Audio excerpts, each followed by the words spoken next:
Hi, welcome to a very special episode of Messier Mantra.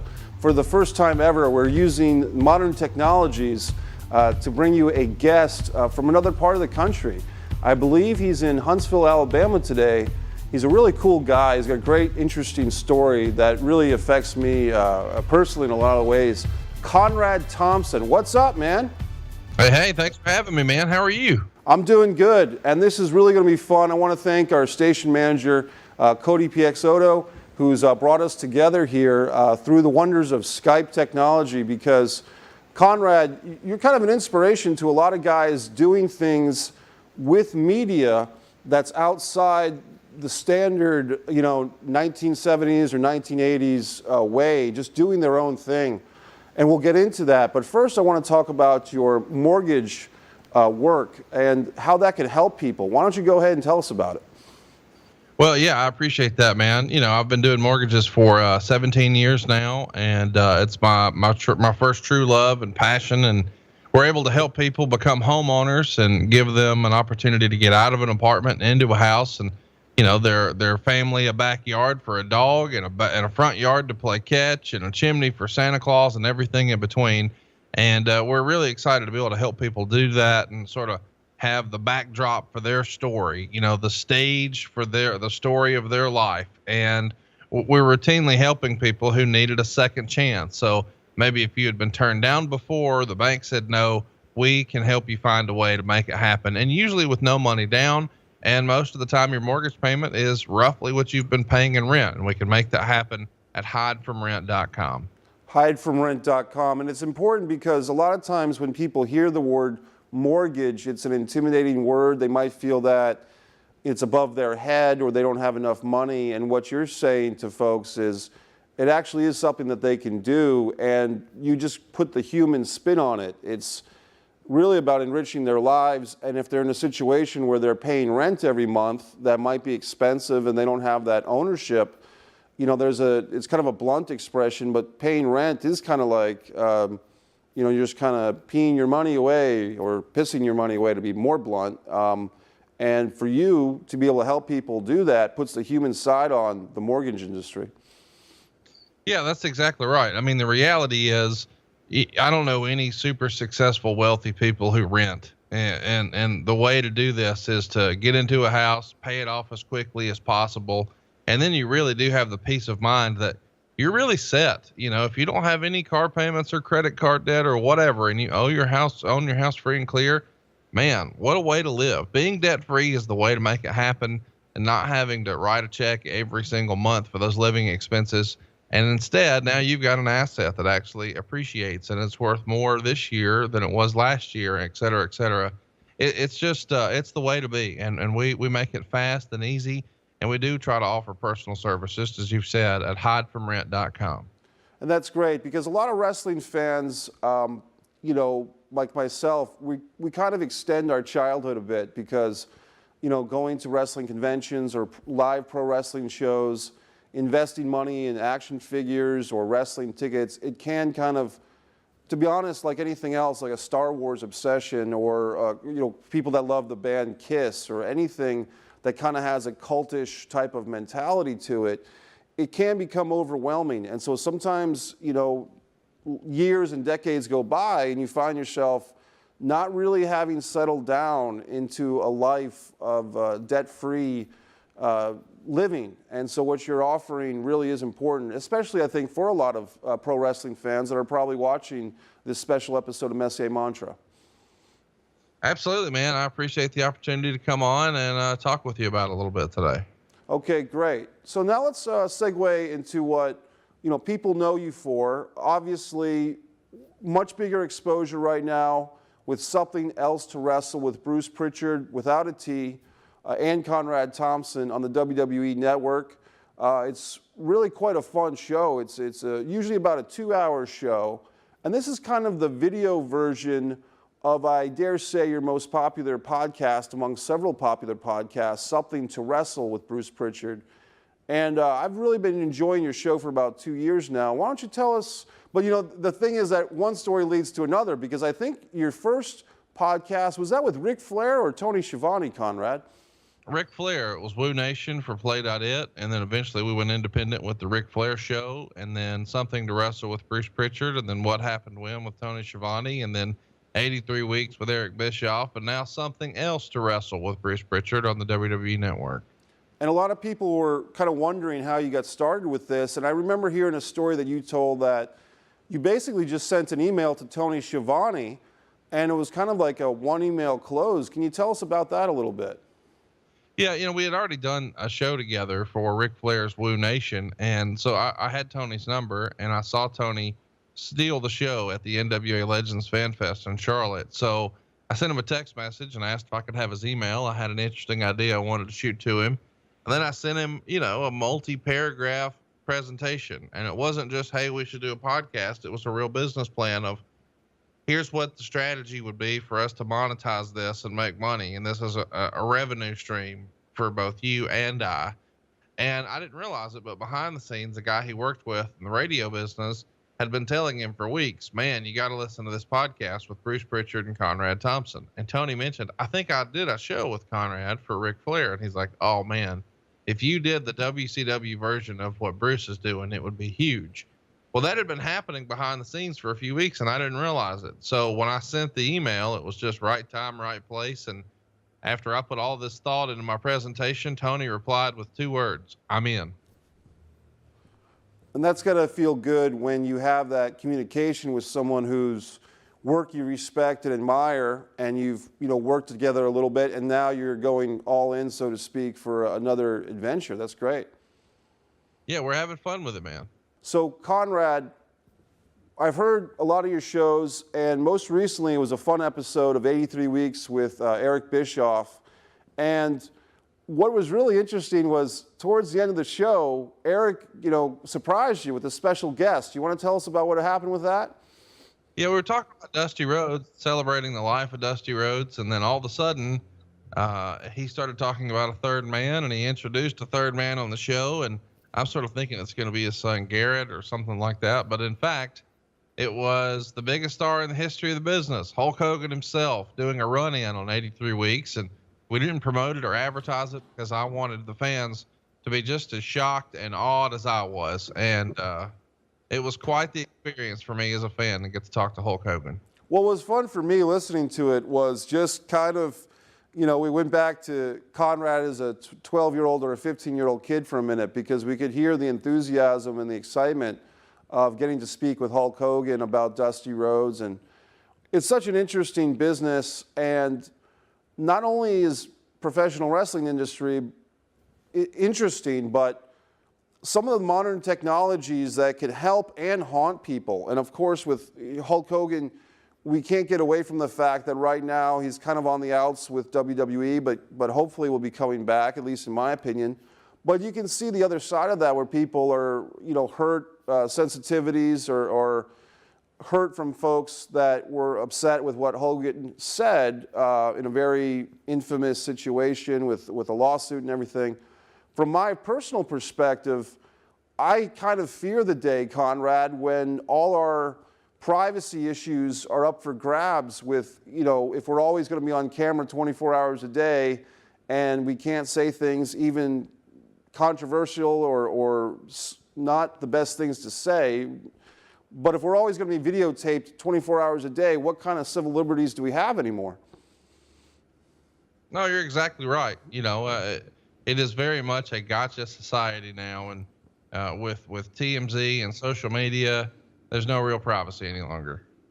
And it's really interesting because the same type of things that we do love about social media, the ability to connect with people, the ability to have live time interactions, that same type of thing can snake bite you. And with Hulk's case, unfortunately for him, that's what happened and all that. But putting all that aside, I was really happy to hear Hogan talk about Dusty Rhodes, talk about the influence of the American Dream, Dusty Rhodes, on Hulk's career, because sometimes wrestling fans don't think of that as being a real case, but it was. They were working at their peaks for opposite companies, Jim Crockett Promotions and Vince McMahon's WWF at the time. So it was really cool to hear that on 83 Weeks.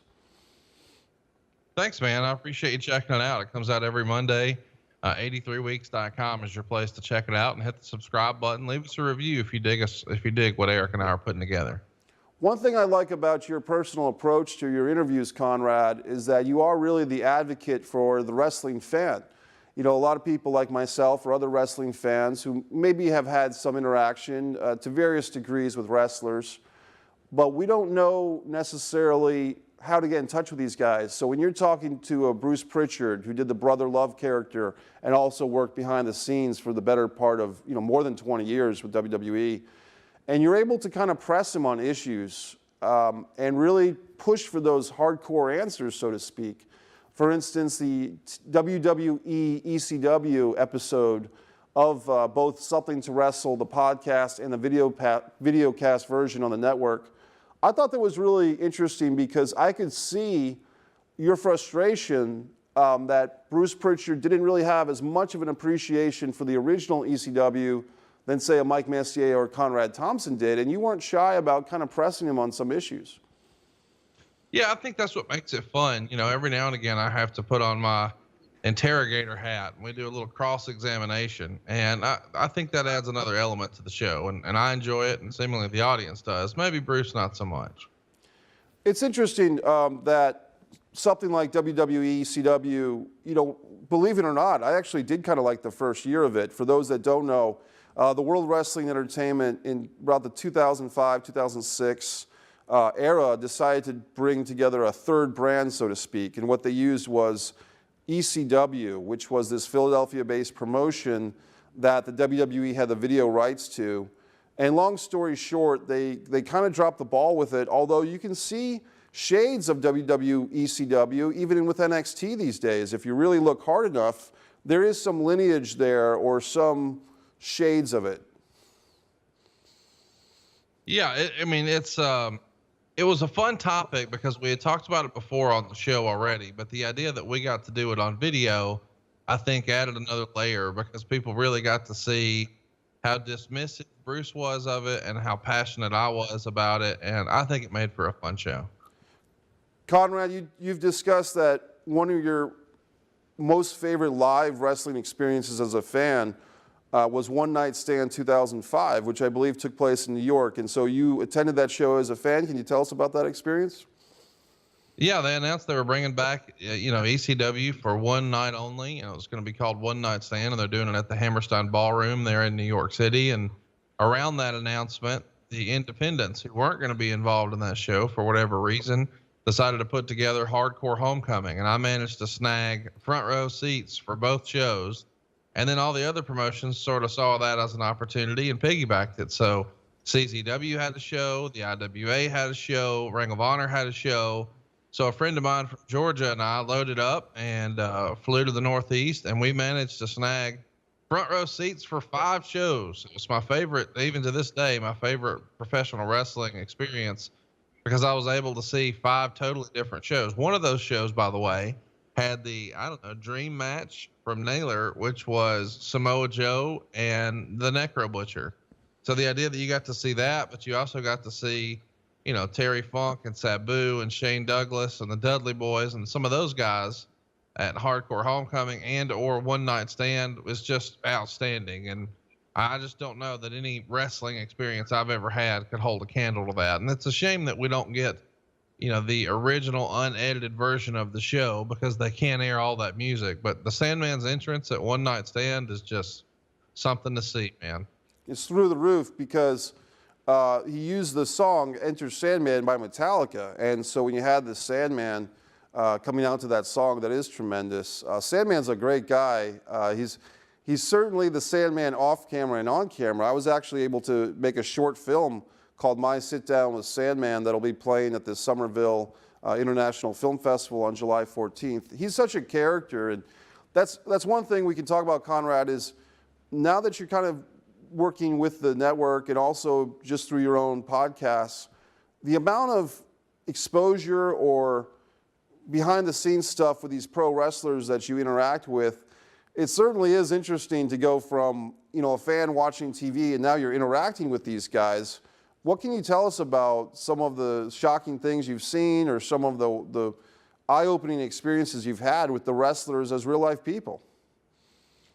Well, just the idea that, you sort of envision these guys are one way and you assume that they just walk around that way all the time. Obviously, that's not the case. I mean, these guys have families and this is the way they provide for those families, just like you and I do through our regular traditional jobs. And, just seeing them interact sometimes with their family, you see a different side of maybe the character that we've seen on TV. And that's always yeah, an interesting dynamic because you do get a better feel for who someone really is, not necessarily the character they played on TV.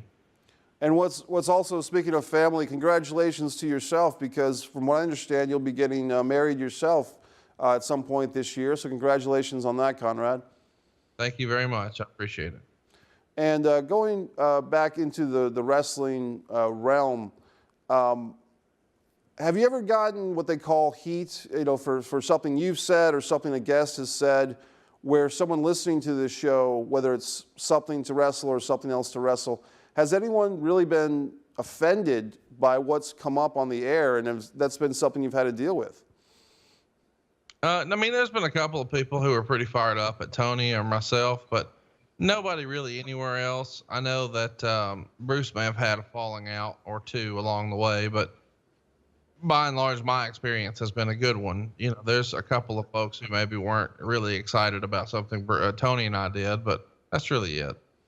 What's interesting is coming up in the StarCast convention for the All In show, which is kind of promoted by Cody Rhodes, or Cody parenthesis Rhodes, as I'll call him, because legalities of over his own wrestling last name.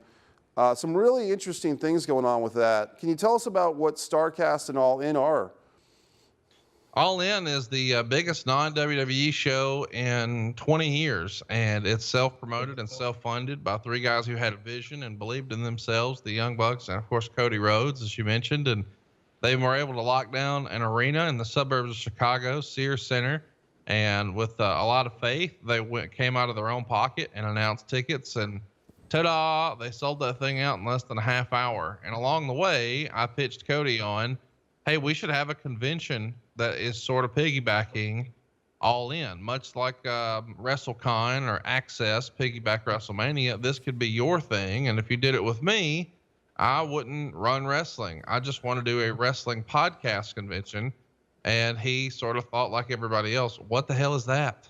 And so I sent him a real plan of, hey, here's what I would do. And he dug it. So he dug it. The Bucks dug it. And now all of a sudden we've got a destination weekend for people to enjoy in the Chicago area over Labor Day. What's interesting to me is I was watching Something Else to Wrestle on WWE Network last night, and I caught the StarCast baseball caps in the background of your own set. And I'm like, oh man, Conrad is getting that StarCast mentioned in a way, subliminally or not, on the network. And a friend of mine, a guy named JG, who I did a podcast last night with, Generating Heat, his big prediction was that the All In wrestling show, independent show, will be streamed on the network, the WWE network. JG made a real strong case for it that, Vince McMahon would love to have some of these guys featured on the network, because then you're crossovering the non-WWE fans into the WWE, and also the WWE fans who may not be aware of what's going on in the independent scene. Suddenly they would be aware of it because it would be right there on the network, which seems to be a win-win for everybody. I don't know if you have any inside information or not, or if you can talk about it or not, but that was just something that we were discussing last night. That's a fun fantasy booking, but that's what it is. Well, that's what we're here for, right? And one thing I like to, speaking of fun fantasy booking, Conrad, I had to give you a lot of respect that I was listening to your episode about Slamboree 93, that Legends reunion show you did with Tony Schiavone, and you had speculated that wouldn't it have been interesting if instead of bringing out Paul Roma for the fourth member of the Four Horsemen way back in 1993, that Ric Flair brought out Dustin Rhodes. And Tony gave you an immediate compliment, and I thought, hey, that would have been a cool idea, because Dustin Rhodes, the history with Dusty Rhodes and the Four Horsemen, and it was interesting to see how your mind kind of came up with that. when you're doing these podcasts with your guests, Conrad, do you find your brain kind of going into booker mode or promoter mode a little bit? No, that was really just a one-off, but I do think that, there would have been a fun way to introduce a new storyline there. But I mean, I really do understand why it didn't happen. But it would have been fun. I mean, it feels like there's a natural storyline that you could build off of there. But I mean, again, I get in that climate why they said, I don't know. It was a thing where Paul Roma does, at the time especially, had a great physique. He was a great talent, maybe more so thought of as a tag team guy. But in a sense, I mean, I remember if you watch those tapes, Arn Anderson and Paul Roma were kind of more over than people give them credit for, I guess. But we're going really deep into the obscurity world of pro wrestling here, which is always fun. And that's the thing with some of your podcasts, Conrad. You might have a show which is labeled, the Dusty Rhodes Tribute Show, but within that 2 or 3 hour conversation, you and whether it's Eric Bischoff or Tony Schiavone or Ric Flair or Bruce Pritchard, you're going to be able to cover topics from that same time period that may not be labeled in the title of the show because there's so much to talk about. Yeah, I mean, that's the idea, man. We want to overwhelm you with content, and every now and again, we'll take a hard left and just sort of pivot. And I think we get some of our best stories that way. One thing I would say for people that might be watching this, the reason I would say to check out everything that Conrad Thompson's doing, especially if you're a wrestling fan in the 80s and 90s, and maybe don't even watch, what they call the current product. Your shows, your podcasts are really fun for fans from that generation, especially who remember Brother Love or they remember the Great American Bash and things like that. It's a great way to kind of relive those memories and those moments. Thanks, man. I appreciate that. What happened when it's now on Wednesdays at whwmonday.com. You can still get it on Monday if you support us on Patreon. You'll get the show 2 days early, ad-free, and we've got lots of fun bonus content on there. Well, just this past week, we taped 2 bonus episodes, one about NXT War Games, which is something Tony had never seen. He had never seen the WWE's version of War Games or NXT for that matter. And he never saw King of the Ring 2001. And most people remember that for the incredible car crash of a match, the Chicago street fight with Shane McMahon and, of course, Kurt Angle. And they go through the glass panels. And, I mean, Tony was just blown away with that show. So we're having a lot of fun with his show. And I feel like it's probably the sleeper of the 3 for sure. And Kurt Angle doing that, kind of, I don't know if that was a belly to back suplex or a overhead suplex, trying to put Shane through the glass door, and it doesn't even break, and Shane takes a pretty dramatic drop on his head. We've both seen some of these wrestlers, a Shane McMahon, but more so like a Mick Foley and Kevin Owens, guys that just take such physical abuse. Being close to some of these wrestlers, Conrad, as you are, have you noticed that some of these guys are kind of the walking injured, like they're walking around through life, but they do carry the scars of battle with them? No, you're exactly right. Usually, most of the time it's a back injury or it's a shoulder injury or a knee injury. Those are the 3 that I see most commonly. Bruce has got horrible knees and still struggles to get around every now and again. Rick has a very bad shoulder, and of course Tony is he's probably in need of some additional neck surgeries. He's had a neck surgery many years ago, but he's almost sort of immobile now. Whenever Tony needs to turn his head, he has to turn his whole upper body in order to do so. I'm sorry to hear that because Tony Schiavone, I mean, he's a great storyteller, and even the work that he did with Jim Ross, going back to say the 1988 Great American Bash or that Jim Crockett, the end of the Crockett era, Tony Schiavone really was. I mean, what these guys were the soundtrack of our lives or the tapestry of our lives as wrestling fans, and so for me, I was good friends with Ox Baker, and Ox. I remember when he had hip surgery, he was 1,000 times better after he had the hip surgery. Or even a Kevin Nash in more recent times with his knees. I mean, it's tough as a fan sometimes to think that these guys are going through these painful procedures in a profession that really is, in a lot of ways, still a violent profession for the enjoyment of us fans. Yeah, it's weird. These guys get addicted to the roar of the crowd and the fandom, and maybe they hang on a little longer than they should. And as a result, they put themselves through the paces a lot more than you might imagine. And unfortunately, they've just got to live with that forever and ever.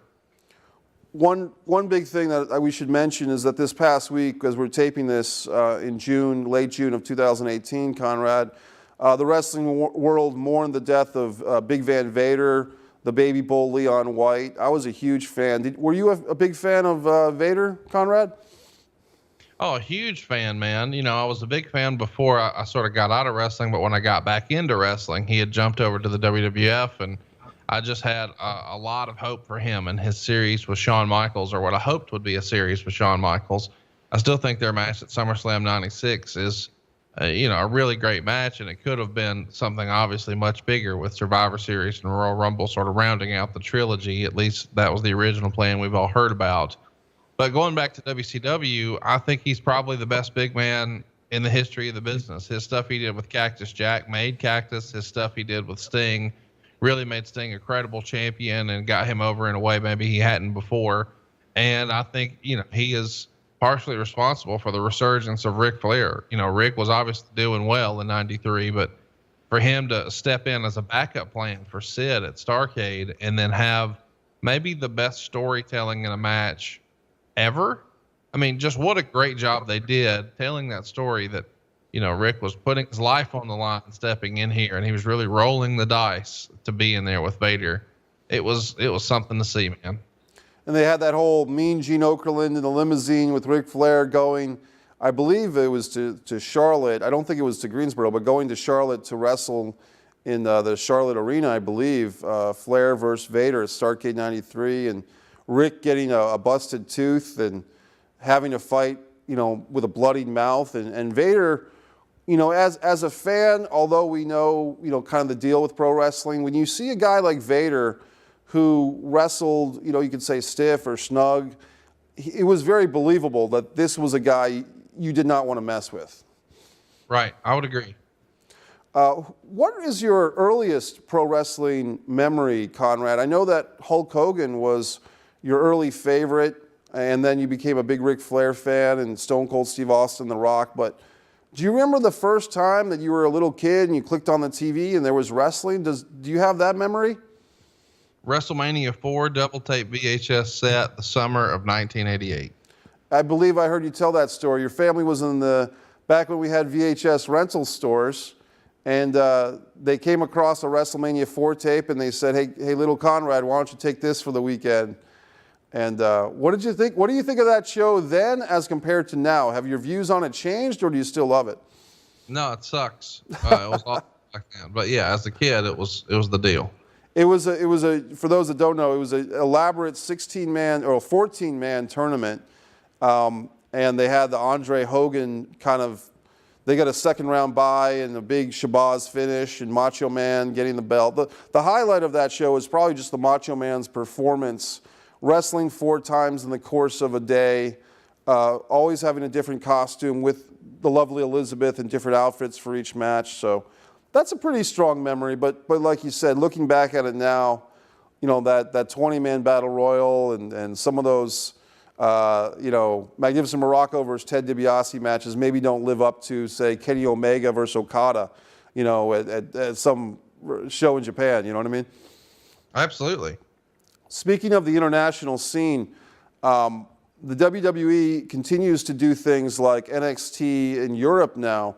What do you think of WWE kind of reaching out their tentacles to the more international audience?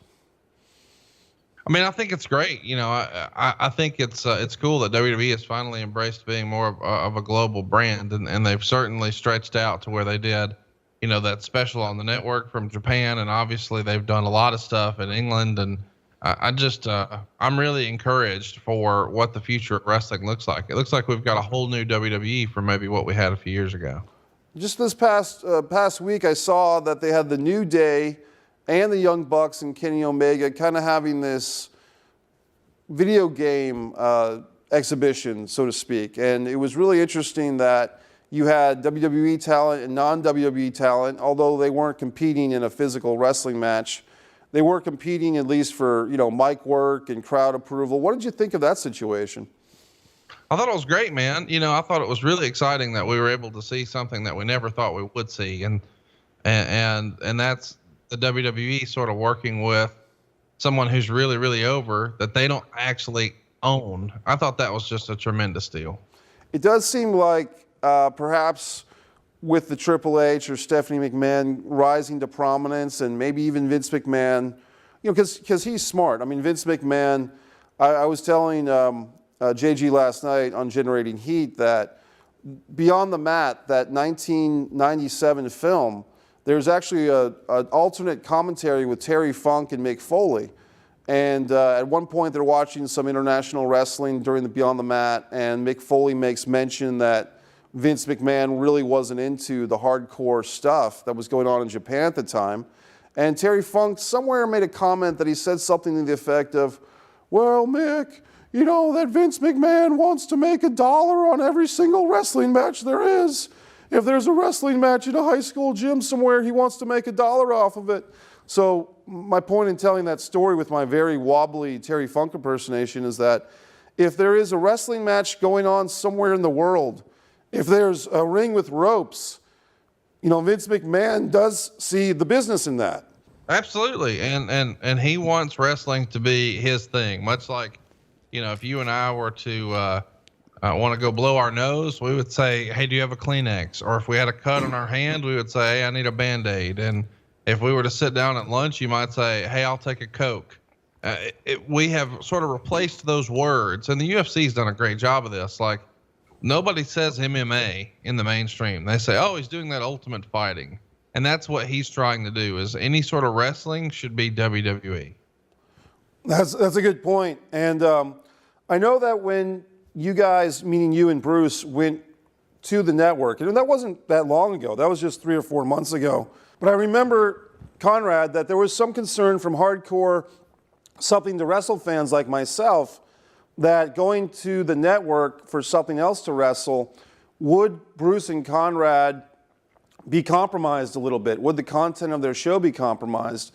And I've been watching, and I don't think it really has, because what you guys are doing on the network, you kind of have to negotiate those waters, because sometimes there are legal issues. Sometimes the WWE might have a case that was in the past, but they don't want to, poke the bear, so to speak, with some type of topic that might get them into hot water. And you guys have to be respectful of that. At the same time, you have a loyal fan base like myself and others that do expect, things to fly, so to speak, as far as what you can talk about. And so it is an interesting path that you're on with something else to wrestle.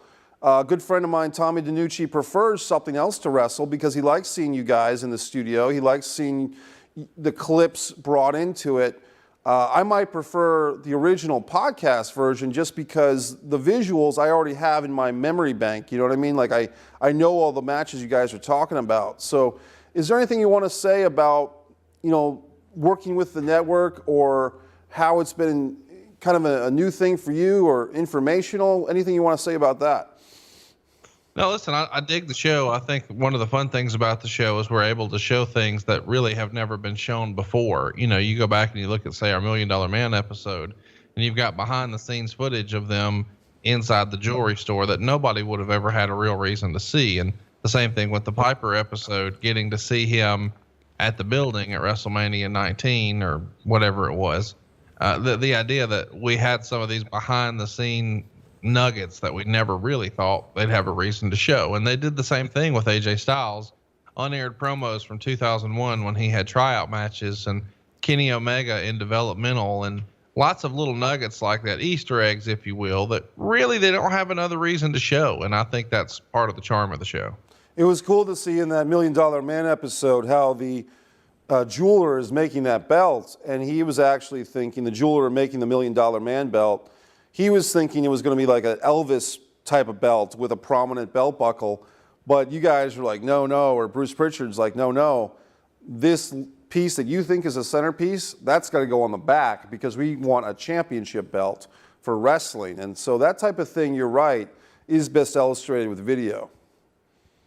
Yeah, and we're hoping, that we get another chance to do it, for season 2. We had fun with season 1, and we're winding it down in a couple of weeks, and hopefully we'll get to keep the band together and do another round. Well, I hope so as well, because it has been one of the most popular, if not the most popular, new additions to the network. And the WWE Network is an interesting thing because you have kind of things coming and going. Legends with JBL was popular for a while. The Stone Cold Steve Austin interview show was popular, and that seemed to end after he said some things to Dean Ambrose. And so all these nuances that go on with the network. But I mean, in this day and age, Conrad, it really is about content, content, content. It really is. And that's the way WWE is sort of handling their business, is they're just trying to create as much content as possible. And it's pretty cool to see because they're able to look to sort of non-conventional concepts like something to wrestle. The idea that we were able to say, Wade Keller and Dave Meltzer and all that sort of stuff, that would have never happened a few years ago. It's interesting to mention Dave Meltzer because even Tony Schiavone had to give him some credit that although some of the content of Dave Meltzer's stuff or the fact that he has to grade matches with stars and everything, although some wrestling people might take issue with that, the fact that you have these stacks and stacks or this website with all the back issues of Dave Meltzer's Wrestling Observer, how else would we know all this stuff? How else would we have these ways to trigger our memories if not for a guy like Dave Meltzer? No, I totally agree. Dave has put in the heavy lifting and he's put in the time, and now it's a resource for the rest of us.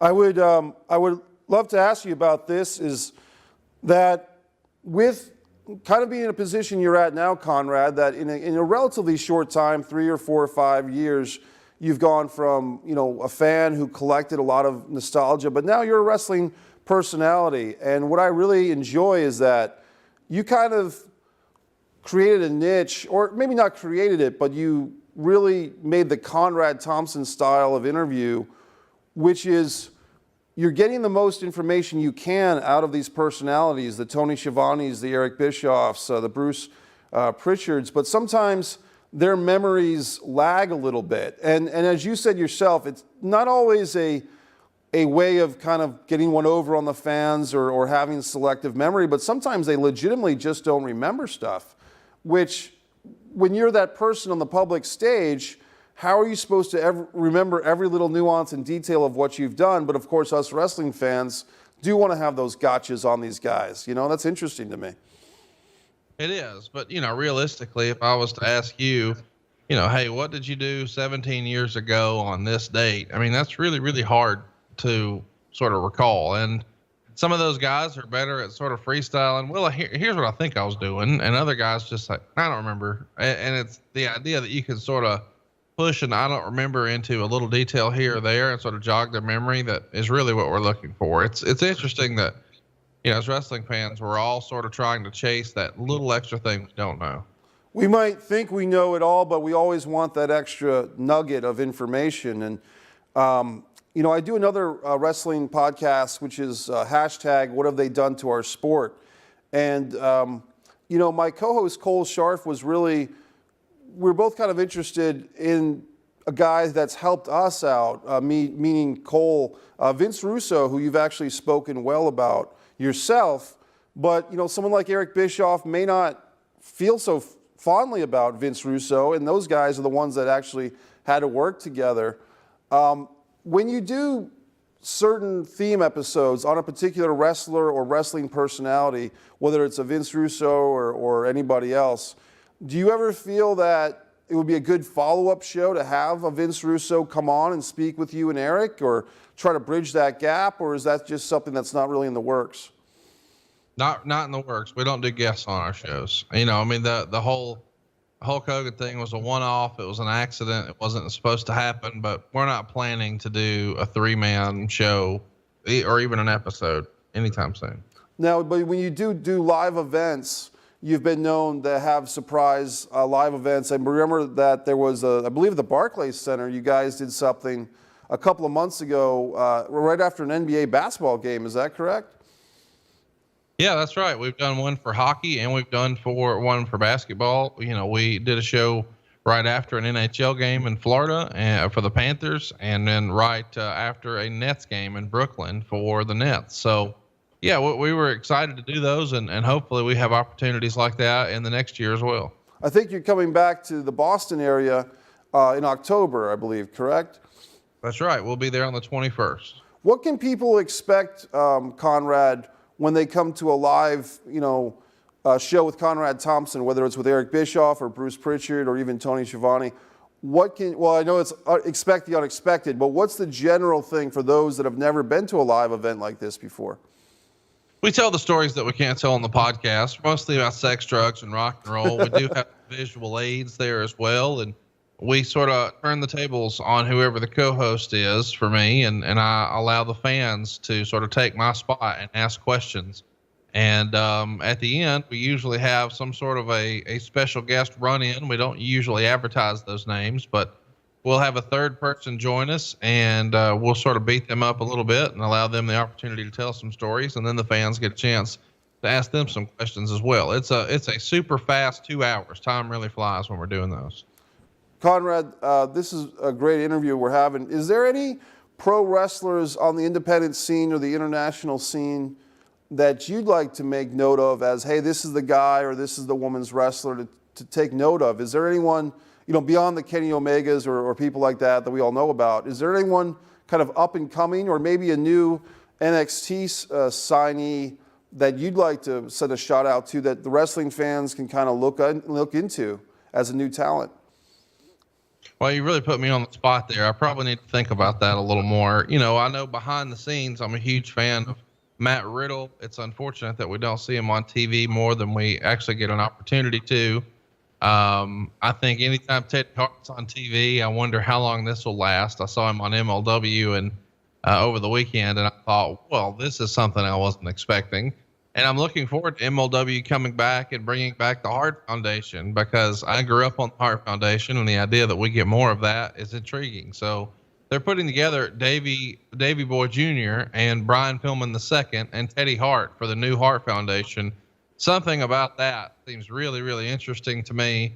But I think the sleeper guy, like the most entertaining guy who is really going all out right now, is PCO. And I'm hoping that he continues to sort of raise his profile. It's weird to me that a guy who's doing so much as he is right now has only got a few thousand followers on Twitter. I just don't think enough people have really seen the skits and the things he's putting together. He's one of the most fun follows in wrestling for sure. Say that name again for us. PCO, Pierre Carl Ouellette. You remember him from back in the day. Worked with both WWF and WCW, and now he's got a bit of a resurgence. We've sort of talked about him on the Pritchard Show as the Pirate, because that's the way he's referred to in the book from Shawn Michaels. But the character he's putting forth right now and the stuff he's doing is really, to me, the most underrated stuff out there. It's very reminiscent of some over-the-top broken Matt Hardy the first time we saw it. Was this the same guy that had that killer match with Bret Hart at an In Your House pay-per-view? Is that the same guy? Yeah. That's incredible. He must have been his mid-20s back then, because that match was a good 20 years ago at this point. So that's fantastic, because I remember that people were talking about that In Your House match as a top match, and they were really impressed with this guy. And so it's good to hear that he's doing this now. Yeah, he'll be 51 later this year, and he's out here doing moonsaults, and he's got skits where he's being electrocuted and nails driven up his nose. And this is quite the performer that we've got right now, especially when you consider the fact that he's 50 years old. Right. I remember seeing something, it was from a couple of years ago, but it was actually Damien Demento doing some crazy promos where he's sitting in his home on his computer interacting with fans in a very angry type of way. And I was like, this is Damien Demento, the guy that lost to Undertaker on Raw back in '93, the first episode of Raw. And it's amazing that some of these guys never quite lose their gift for gab. But with the wrestler you're talking about, Pierre, that's great that he's still doing it. Yep. And I was going to ask you, Conrad, now that you've got all this exposure, you're having fun, is there any recent wrestling collectibles that you've acquired that you want to share with us as something cool that you came across or something you're looking to acquire for your collection? I'm always looking for Ric Flair robes and old ring used belts. If you've got a lead on any of that, by all means, slide in my DMs. Hey, it's Conrad. I'm always looking for ring used titles and Ric Flair robes. Those are probably the two primary things that I collect. But if you've got anything fun, from the good old days, whether it's Macho Man or Dusty Rhodes or anybody in between, I'm probably interested. So yeah, I would love to use this as an opportunity to tell everybody that, hey, I'm collecting. And I'm a cash buyer. I've got a Taz versus Sabu photograph that I took at Barely Legal. I'll just send you a copy as a special thanks for being on the Messier Mantra, because I happened to be there for that match as a young guy, Barely Legal. And what a great show that was. And just to know that there was only about 1,100 people in the room for that thing, because it was at the ECW arena, the bingo hall, so to speak, in Philly. And what a night that was for me. Yeah, it's what I did for my senior trip, man. The idea that I got to go to the ECW arena was just something that I'll never forget. There's a lot of times when we see something big, and we're like, man, I really wish I could have been there to see that. And I was able to be there for an ECW show in early 1999. It's just maybe one of my favorite wrestling memories ever. What was the main event on that? Was it like a Jerry Lynn, Just Incredible match, or do you recall? Yeah, I do. It was CyberSlam 99. It was in April of 99, and it was a cage match where you had the Dudleys taking on Tommy Dreamer and New Jack. And I mean, it was one of those blood everywhere type of deals. And, that's exactly what I wanted, man. When they played Natural Born Killers, it was the coolest thing ever. One thing that I didn't get to talk about too much was, on the Messier Mantra, I've had pro wrestling manager DJ Haven and also kind of his alter ego, film producer David Gear on this show. And I'd be remiss to ask you, is there any pro wrestling movies that you've enjoyed, like movies with a wrestling theme or a wrestler in a movie as an actor? Is there any movies that you'd like to mention that you enjoy, Conrad? No Holds Barred is the greatest wrestling movie of all time, and it's not debatable. My father took me to see that movie kind of as a surprise. He picked me up from school one day and we go to see No Holds Barred, and I was surprised that my dad wanted to see it because that's how much over Hulk Hogan was at the time. That, Hulk Hogan was over to the point that, a father would take his son to see that movie, and Stan Hansen in that movie, and really a kind of a wild ride in that thing. I wasn't a biggest fan of the Zeus as a wrestling persona coming out of that thing, but it was still a good movie. Absolutely, and it still stands up to me. Is there a favorite pay-per-view that you have in your wrestling memories? Maybe not just the one night stand, but something, let's say, that you watched from the television side of things, growing up or even in more adult years, Conrad. Is there a what now? Favorite pay-per-view show, like a favorite 3-hour, either WWE or WCW or ECW pay-per-view that maybe you didn't watch in person, like the one night stand, but just watching from the side of the TV set. You know what I mean? I wore out WrestleMania 5 and WrestleMania 6, and then later Royal Rumble 92, and eventually Royal Rumble 97. Those are probably the 4 shows that jump out to me the most.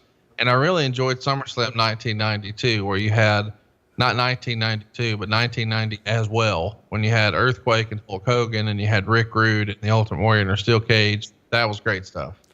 Real quick, how is Ric Flair doing now? Rick, his influence on a lot of people, but just as an entertaining guy, you have a very close personal relationship with him, but how is Rick's body doing and the medical things? How's he doing right now?